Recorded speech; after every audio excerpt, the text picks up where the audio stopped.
I'm Angel, and my portion is on transformational leadership.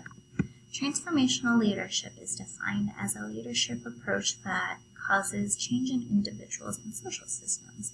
The ideal goal is to develop followers into leaders. And to do that, it's separated into 4 separate components, the first one being individual consideration.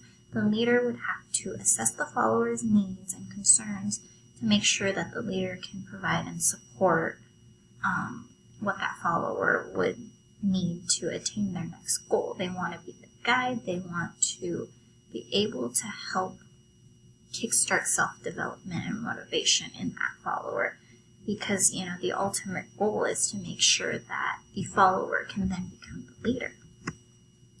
For intellectual stimulation, they want to challenge the follower. Rather than going through the same motions every day, they want to provide opportunities to grow, and in order to do that, they want to get creative and stimulate the followers to keep them interested, and not only that, you want to challenge them consistently.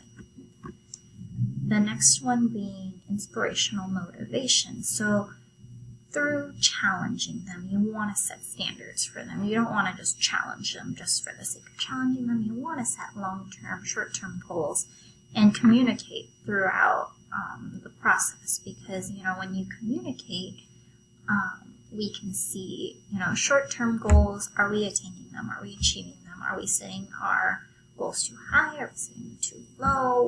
Where is the bar at? So communication is definitely key in this.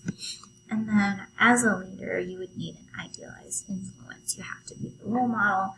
There has to be a certain pride and respect that you have for yourself, as well as trust that's built amongst your team.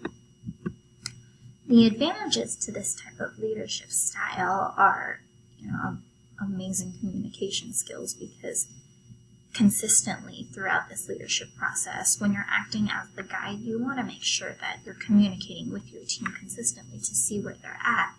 And then, again, building those long-term and short-term goals, and then communicating about where we are with those.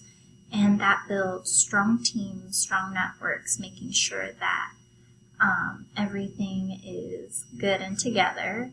With that, it comes trust and overall a great team.